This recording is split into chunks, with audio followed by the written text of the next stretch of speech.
এবারও নারীর টানে রাজধানী ছাড়ছেন প্রায় 1 কোটি মানুষ, যার 85% ভরসা সড়কপথ। তবে এই আনন্দ যাত্রায় এবারও বড় শঙ্কা হয়ে দাঁড়িয়েছে তীব্র যানজট, দুর্ঘটনা আর অবৈধ যান চলাচল। সড়কে 90% দুর্ঘটনার কারণ ব্যাটারি চালিত অটোরিকশা। কোটি মানুষের এই ঘরমুখ যাত্রা কতটা স্বস্তির হবে, বিস্তারিত আলমগীর শেখের প্রতিবেদনে। শত কষ্ট আর ভোগান্তি সবকিছুই যেন তুচ্ছ প্রিয়জনের হাসি মুখের কাছে। ঈদের আনন্দ ভাগাভাগি করতে নারী টানে বাড়ি ফিরতে শুরু করেছেন কর্মজীবী মানুষ। কোটি মানুষের ঘরে ফেরার এই যাত্রায় সবচেয়ে বড় চ্যালেঞ্জ এখন যানজট, দুর্ঘটনা আর অবৈধ যান চলাচল। তথ্য বলছে মহাসড়কে 90% দুর্ঘটনার কারণ ব্যাটারি চালিত অটোরিকশা। একে নিয়ন্ত্রণ করা না গেলে এবারের ঈদেও বাড়তে পারে ভোগান্তি। বিগত ঈদ উল ফিতরে আমরা যেরকম একটা স্বস্তি মোটামুটি একটা ছিল, সুবাতাস ছিল, এবার আরো বেশি আমরা শঙ্কা বোধ করছি।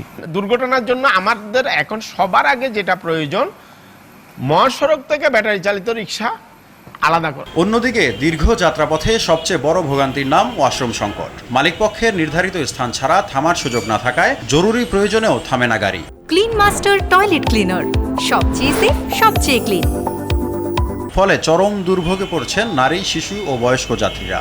ধরেন আপনি উত্তরবঙ্গে যাবেন, এখান থেকে আপনার 8-9 ঘন্টা সময় লাগবে, ঈদের সময় 10-12 ঘন্টাও লাগে। এদের কি টয়লেটে যাওয়ার প্রয়োজন পড়ে না? পেট্রোল পাম্পগুলোতে এক ধরনের ব্যবস্থা আছে, কেউ চেক করে এই পেট্রোল পাম্পগুলোতে এগুলোর কি দুরবস্থা। ঢাকার প্রবেশ ও বাহির পথে অস্থায়ী হাট আর অব্যবস্থাপনার কারণেও জনদুর্ভোগ বাড়ছে বলে মনে করছেন নগরবিদরা। শ্যামপুর কদমতলী আপনি সবচেয়ে বড় গুরুত্বপূর্ণ পোস্তাগোলা ড্যামরা দিয়ে যাবেন ধরা, দয়াগঞ্জ জুরাইন, যাত্রাবাড়ি সায়দাবাদ ধরা, গুরুত্বপূর্ণ জায়গাগুলোতে হাট বসিয়ে একটা অপরাধমূলক সিচুয়েশন তৈরি করে ফেলতেন।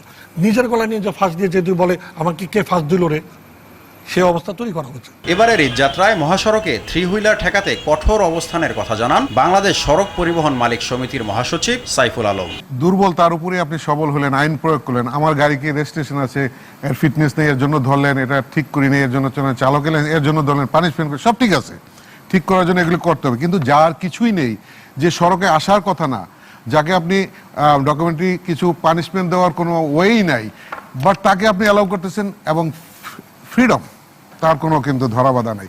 এদিকে ঈদ যাত্রায় স্বস্তি ফেরাতে নানান স্তরের নিরাপত্তা ব্যবস্থা গ্রহণ করেছে ট্রাফিক বিভাগ। নজরদারি এই বন্ধের মধ্যে আরো অনেক বেশি আমরা বাড়াই, আমাদের পেট্রোলের সংখ্যা বাড়ে, আমাদের প্রত্যেকটা জায়গায় জনবলটা আমরা বিশেষভাবে নিরাপত্তা ডিউটিতে আমরা শপিং কমপ্লেক্স থেকে শুরু করে আমাদের মহল্লা ভিত্তিক বিভিন্ন পাড়া ভিত্তিক আমরা পেট্রোলের সংখ্যা অনেক বেশি বাড়ে।